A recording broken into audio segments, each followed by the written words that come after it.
প্রিয় দর্শক, আমাকে মাঝে মাঝে অনেকেই জিজ্ঞাসা করেন যে এই যে নতুন বিএনপি সরকার আসলো, তারা কেমন দেশ চালাচ্ছে। আবার অনেকে এমনভাবেও বলেন যে ঠিক আছে, 5 মাসে তো কিছু বলা যাবে না, মাত্র 5 মাস গেল, কিন্তু 5 বছরের জন্য তারা দেশ চালাবে, কাজে এত তাড়াতাড়ি মন্তব্য করা ঠিক হবে না। কিন্তু নমুনা তো বোঝা যায়, নমুনাটা কেমন দেখছেন? তো এ সমস্ত প্রশ্ন না আসলে একটু কনফিউজিং, বলা বড় কঠিন, উত্তর দেওয়া কঠিন, কিন্তু তারপরও কিছু তো বোঝা যায়। কিন্তু দিনটা কেমন যাবে, সকালে ঘুম থেকে উঠে কিন্তু একটা ধারণা পাওয়া যায়। যা ধারণা আপনি করবেন সেটা শেষ পর্যন্ত নাও মিলতে পারে, কিন্তু একটা ধারণা পাওয়া যায় এবং এটা অধিকাংশ সময় মিলেও যায়। আমি কিছু ঘটনা বলি, আমি প্রায় বলে থাকি যে আমার কাছে কেন যেন মনে হয় যে আমরা যে একজন প্রধানমন্ত্রী পেয়েছি জনাব তারেক রহমানকে, আমি ওনাকে মনে করি যে আমাদের দেশের এই যাবৎকালের যত সরকার প্রধান এসেছেন তার মধ্যে উনি একটু ব্যতিক্রমী। মানে এ ধরনের সরকার প্রধান আমরা এর আগে পাইনি। এটা আমি বলি, দায়িত্ব নিয়েই বলি, অভিজ্ঞতা থেকেই বলি, আমি যা দেখি তা থেকেই বলি। কারণ উনি সাধারণ মানুষের মতো চলাফেরা করেন, ওনার পোশাক আশাক খাবার দাবার সব এগুলি সাধারণ, অতি সাধারণ মানুষের মতোই। কিন্তু আবার সেই সঙ্গে আমার হতাশা, আমার দুঃখ এবং আমার যে জায়গাটা নিয়ে আমি আপনার ঠিক আশাবাদী হতে পারি না, সেই জায়গাটা হলো ওনার সঙ্গে যারা আছেন, ওনার মন্ত্রিসভা যারা সদস্য, তারা কি ওনার মতো, অথবা তারা কি ওনার মতো হতে চান? অনেক সময় এরকম হয় না যে আমি নিজে হতে জানি না আমার কী করতে হবে, কিন্তু যখন আমি একটা ভালো কিছু দেখি আমি সেটাকে অনুসরণ করতে চাই। তো ওনার যারা ক্যাবিনেট মেম্বার আছেন তারা কি ওনাকে অনুসরণ করতে চান? যদি না চান তাহলে কেন চান না? তারা কি মনে করেন যে প্রধানমন্ত্রী ভুল করতেছেন, প্রধানমন্ত্রী বোকামি করতেছেন, যে ও কি বুঝে, এরকম মনে করেন না কি? বিষয়টা কি দেখুন, দেশ খুব ভালো চলছে না, এতে কোনো সন্দেহ নাই। দ্রব্যমূল্য মানুষের নাগালের বাইরে, মানুষের ক্রয় ক্ষমতা কমে গেছে, মানুষের ইনকাম বাড়েনি, বরঞ্চ টাকার দাম কমে গেছে। যে কারণে আগে আপনি 100 টাকা দিয়ে যা কিনতে পারতেন, এখন আপনি 100 টাকা দিয়ে তার চেয়ে অনেক কম কিনতে পারেন। ইনকাম বাড়েনি, তাহলে আমার সংসার কিভাবে চলবে? আমি ধরুন খাওয়া কমিয়ে দিচ্ছি, খাওয়া কমাই দিলে সংসারে যারা শিশু আছে, মানুষ আছে, তাদের পুষ্টির হানি ঘটবে, এতে কোনো সন্দেহ নাই। এটা আপনি কালকেই টের পাবেন না, ধীরে ধীরে টের পাবেন।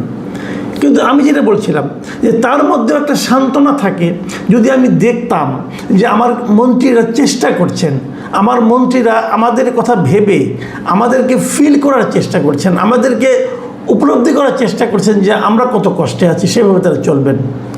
তারা কি তা চলছেন? আমি আপনাদের দুটো ঘটনা বলবো আজকে। একটা ঘটনা, গতকালকে একটা আদেশ জারি করা হয়েছে সরকারের পক্ষ থেকে, এবং সেই আদেশে 18 জন মন্ত্রীর চলাচলের সময় যে পুলিশের যে প্রোটোকল, সেটাকে প্রত্যাহার করা হয়েছে, সরকার করেছে। এবং সেটা জানা গেছে এটা টোটালি তারেক রহমান সাহেবের, মাননীয় প্রধানমন্ত্রীর ব্যক্তিগত উৎসাহ অথবা আগ্রহ অথবা ওনার নির্দেশনাতেই এটা কমানো হয়েছে। উনি বলেছেন এই প্রোটোকলগুলোর দরকার নেই।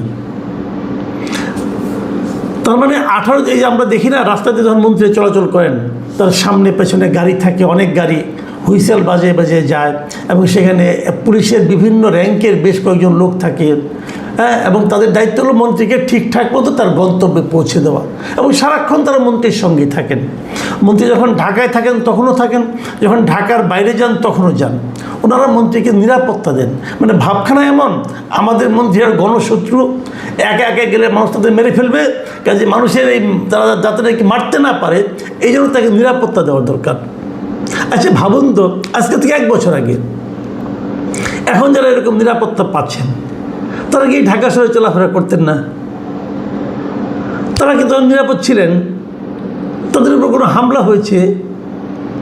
দেখুন, বিএনপি কিন্তু খুবই একটা আওয়ামী লীগের জন্য ঝুঁকিপূর্ণ দল ছিল। ঝুঁকিপূর্ণ এই অর্থে, আওয়ামী লীগ ভাবতো বিএনপি তাদের কাছ থেকে ক্ষমতা কেড়ে নেবে, আবার যখন অন্তর্বর্তীকালীন সরকার আসলো তখনও তো বিএনপি একটা সম্ভাবনাময় দল, মানে বিএনপি ক্ষমতায় যাবে সবাই ভাবতো। যারা বিএনপিকে ক্ষমতায় যেতে দিতে চায় না তারা কি চাইলে বিএনপির নেতাদের উপর আক্রমণ করতে পারতো না? তো তখন কি বিএনপির এই প্রোটোকলের দরকার পড়তো এই লোকদের, এই নেতাদেরকে? যে নেতাদের নাম বললাম তারা তখন তাদের প্রোটোকল দরকার পড়তো? তারা কেউ আহত হয়েছিল, কেউ আক্রমণের শিকার হয়েছিল? হয়নি। তাহলে এখন তাদের প্রোটোকল লাগে। কারণটা কি? কারণটা এখন ওনারা মন্ত্রী হয়েছেন, ওনারা বোঝাতে চান যে আমি আর তুমি অনেক পার্থক্য। তুমি আমাকে আমার কাছেও তাকাতে পারবে না, তুমি আমাকে দূরের থেকে দেখবা, আমার চারদিকে পুলিশ থাকবে এবং তোমরা দেখবা আমি আজকে অন্য একজন গ্রহের লোক। এই যে মানসিকতা, এই মানসিকতার কারণে তাদের প্রোটোকল লাগতো। 18 জন মন্ত্রীর প্রোটোকল প্রত্যাহার করা হয়েছে, সরকার প্রধান করেছেন। সরকার প্রধান যিনি আছেন তারেক রহমান, ওনারও প্রোটোকল উনি কমিয়ে এনেছেন। ওনার প্রোটোকল আছে কিন্তু এটা কমিয়ে এনেছেন। আগে 4টা গাড়ি থাকতো, এখন 2টো গাড়িতে নিয়ে আসছেন। উনি কিন্তু আরও অনেক কিছু করেছেন। আগে প্রোটোকলের ব্যাপারটা আমি সারি।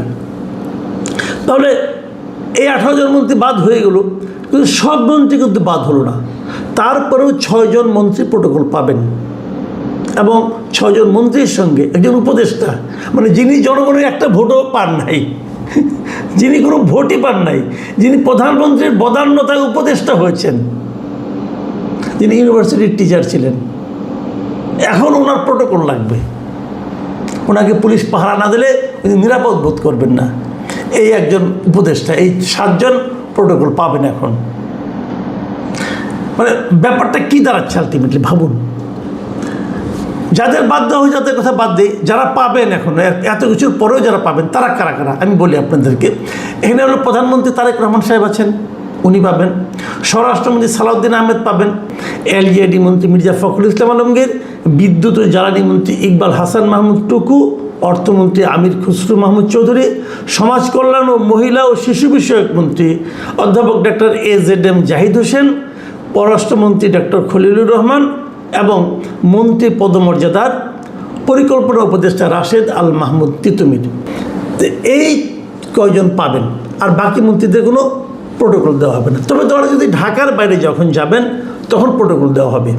আচ্ছা, এই যে কমানো হলো এটা কেন? এটা কমানো হলো এই কারণে যে সরকার ব্যয় সংকোচন করতে চায়, অতিরিক্ত ব্যয় করতে চায় না। এবং এখানে থাকলে পরে এই যে পুলিশের গাড়ির সঙ্গে সঙ্গে থাকে, এই গাড়িগুলো তো অন্য জায়গায় ইউজ করা যায়, পুলিশ তো অন্য জায়গায় ডিউটি করতে পারে। কাজেই একসঙ্গে দুটো জিনিস, একদিকে সরকারের ব্যয় কমবে, আরেকদিকে এরা এখানে যারা নিয়োজিত থাকতো তারা অন্য জায়গায় কাজ করতে পারবে। এই দুটো লক্ষ্যকে সামনে রেখে এই সিদ্ধান্ত নেওয়া হয়েছে। এখন অনেকে কিন্তু বলবেন যে 18 জন বাদ পড়লেন, আবার এই 7 জন থাকলেন কেন? এখন আমার কিন্তু কেন যেন মনে হয়, আপনারা যে নামগুলি শুনলেন এগুলি কারা? আমার মনে হয় এদের উপর প্রধানমন্ত্রীর অতটা প্রভাব নেই, অথবা প্রধানমন্ত্রী হয়তো ওনাদেরকে বলেছেন, ওনারা রাজি হননি। আমার ধারণা ভুলও হতে পারে। যদি ভুল হয় তাহলে ভালো, সেক্ষেত্রে আমার জানার আগ্রহ থাকবে যে কেন এই 7 জনকে দেওয়া হবে, বাকিদেরকে দেওয়া হবে না। এটা আমার জানার খুবই আগ্রহ থাকবে, আমি অবশ্যই জানতে চাইব। কিন্তু এদেরকে দেওয়া হচ্ছে, বাকিরা পাবেন না, ভালো এটা। আর প্রতিমন্ত্রীরা তো ঢাকায় কোনো এমনিও পান না, কাজে এটা কোনো সমস্যা নেই। এর বাইরে, এই মন্ত্রীদের বাইরে এখনও কিন্তু আরও কিছু মানুষ যা নাকি নিয়মিত ভিত্তিতে এই প্রোটোকল পান। তারা কারা? তারা হচ্ছেন প্রেসিডেন্ট পান, তারপরে স্পিকার পান, ডেপুটি স্পিকার পান, বিরোধী দলীয় নেতা পান, বিরোধী দলীয় উপনেতা পান, চিফ হুইপ পান এবং বিরোধী দলীয় চিফ হুইপ পান। তো দেখা যাক ওনাদের মধ্যে কেউ কেউ নিজে থেকে ত্যাগ করে কি না। তবে আমার সমস্যাটা, আমার যেটা অভিজ্ঞতা সেটা হলো ত্যাগ করার মন মানসিকতা এদের কারো নাই, কেউ ত্যাগ করতে চায় না। আপনারা মনে করেন, একটা কথা মনে করে দিই আপনাদেরকে, যে প্রধানমন্ত্রী কিন্তু দায়িত্ব নেওয়ার পর ফেব্রুয়ারি মাসে উনি একটা কথা বলেছিলেন, সেটা হলো গিয়ে যে উনি নিজে কোনো ধরনের ওই যে সরকারি গাড়ি নেবেন না, সরকারি তেল নেবেন না এবং সরকারি ড্রাইভার নেবেন না। সরকারের তেল কতটুকু পায়? সরকার একটা গাড়ি দেয় পুল থেকে, আর তেল পায় হলো দিনে 18 লিটারের মতো প্রত্যেকটা লোক। তো প্রধানমন্ত্রী যে ঘোষণা দিলেন, আমি ভেবেছিলাম কি তারপর হয়তো সকল মন্ত্রীরাই বলবেন যে তারাও কেউ নেবেন না। কিন্তু খুব ইন্টারেস্টিং যে তাকে একমাত্র কৃষিমন্ত্রী ছাড়া আর কেউ তাকে ফলো করে নাই। সব মন্ত্রী কিন্তু এইগুলো নিয়েছে, গাড়িও নিয়েছে, তেলও নিয়েছে। আমার মাঝে মাঝে মনে হয় যে প্রধানমন্ত্রী এই যে বললেন যে আমি নেব না, কেন বলছিলেন? উনি একজন লোক যদি তেল না নেয়, তাহলে কি একজন লোক যদি ড্রাইভার না নেয়, গাড়ি না নেয়, তাহলে কি দেশের অর্থনীতিতে বিরাট কোনো পরিবর্তন হয়ে যাবে? তা কিন্তু হবে না। কিন্তু একটা মানসিকতা মানুষ টের পেত, মানুষ ভাবতে পারতো যে এই সরকার বলতে চাচ্ছে যে আমরা কিছু নিতে আসি নাই, বরং দিতে এসেছি। আমরা জনগণের সেবার জন্য এসেছি, জনগণের সম্পদ নিজেরা ভোগ করার জন্য আসেনি, এটা বলতে এসেছিল। এই কথাটা বলার যে মানসিকতাটা, এই যে এক্সাম্পলটা উনি ক্রিয়েট করতে চেয়েছিলেন, ওনার এই সমস্ত লোভী মন্ত্রীদের কারণে ওনার এই এক্সাম্পলটা মাঠে মারা গিয়েছিল, জাস্ট মাঠে মারা গেছে। আমি এটা নিয়ে অনেকবার কথা বলেছি, কেউ লজ্জা পায় নাই, সবাই যার যার মতো নিয়ে চলেছে। এখনও আমি মনে করি এই যে প্রধানমন্ত্রী আবার সিদ্ধান্তই দিলেন যে এদের প্রোটোকল দেওয়ার দরকার নাই, তাতে কি বাকি 7 জন প্রোটোকল ত্যাগ করবেন? আমি তো মনে করি ওনাদের যদি মানে এতটুকু মানে আপনার তার সহকর্মীর জন্য যদি ফিলিংস কাজ করে, অথবা যদি প্রধানমন্ত্রীকে তারা যদি এতটুকু শ্রদ্ধা করে, তাহলে তাদেরও উচিত হবে এটাকে না নেওয়া। কারণ এগুলো তো প্রত্যেকটা পুলিশকে কিন্তু বেতন দিয়ে রাখতে হয়, আমার আপনার টাকায় কিন্তু বেতনটা হচ্ছে ওনাদের নিরাপত্তার নামে বাহাদুরি দেখানোর জন্য। কিন্তু ওনারা কি ত্যাগ করবেন? করবেন না, আপনি নিশ্চিত থাকেন। এবং আমার কেন যেন সন্দেহ হয়, প্রধানমন্ত্রী যে 18 জনের যে প্রত্যাহার করে নিয়েছেন, এই সিদ্ধান্ত সম্ভবত উনি অটল থাকতে পারবেন না, আমার কেন যেন সন্দেহ হয়। আবার হয়তো আগের অবস্থায় ফিরে আসতে হতে পারে। দেখেন, আমি এই যে সন্দেহটা করলাম, কেন করলাম সেটাও বলি আপনাদেরকে। সরকার মাঝখানে এই মাসেরই শুরুর দিকে 9 তারিখের দিকে সম্ভবত সরকার একটা সিদ্ধান্ত নিয়েছিল যে এই যে যত আমলা আছে না, এই আমলাদের কিন্তু সরকার যারা নাকি ডেপুটি সেক্রেটারি কিংবা তার চেয়ে বেশি, তাদের কিন্তু সরকার গাড়ি কেনার জন্য টাকা দেয়। তারা বিনা সুদে একটা টাকা পায়, সেই টাকার পরিমাণ কিন্তু কম না, প্রায় 30 লাখ টাকার মতো তারা পায়। তারা এটা দিয়ে গাড়ি কিনবে, এবং সেটা হলো কি কোনো সুদ না। সরকার যেটা, আপনি যদি ব্যাংকের থেকে টাকা নিতে যান, আপনাকে কিন্তু সুদ দিতে হবে, ইন্টারেস্ট দিতে হবে, 15-16% সুদ দিতে হয়। কিন্তু তারা 30 লাখ টাকা পাবে, কোনো রকম সুদ দিতে হবে না তাদেরকে। এবং কেবল তাই না, সেই সুদমুক্ত টাকা দিয়ে তারা গাড়ি কিনবে, এবং সেই গাড়ি রক্ষণাবেক্ষণের জন্য, গাড়িতে তেল, তার পানি ইত্যাদির জন্য প্রতি মাসে 50,000 করে টাকা পাবে। এটা শেখ হাসিনা সরকার করেছিল আইনটা। কী কারণে জানেন? মূলত তারা করেছিল নানা অজুহাত দেখাইছে, এই অজুহাত সেই অজুহাত দেখাইছে যে নিজের টাকায় গাড়ি কিনলে তারা পুলের গাড়ি নিবে না। এই যে পুলের গাড়ি নিবে না, এটা একটা বোকাস কথা। এই কারণে আপনি নিশ্চিত থাকেন, এই যে সরকারি টাকাতে গাড়িটা তারা কেনার পর তারা এই গাড়ি ইউজ করে না, তো তারা তো পুলের গাড়ি ইউজ করে। নাহলে তাদের সচিবালয়ের অধীনস্থ কোনো কর্পোরেশন অথবা কোনো প্রজেক্ট, তাদের গাড়ি তারা ইউজ করে। আপনারা খোঁজ দিয়ে দেখেন, আমি মিথ্যা বললাম কেউ সত্য বললাম।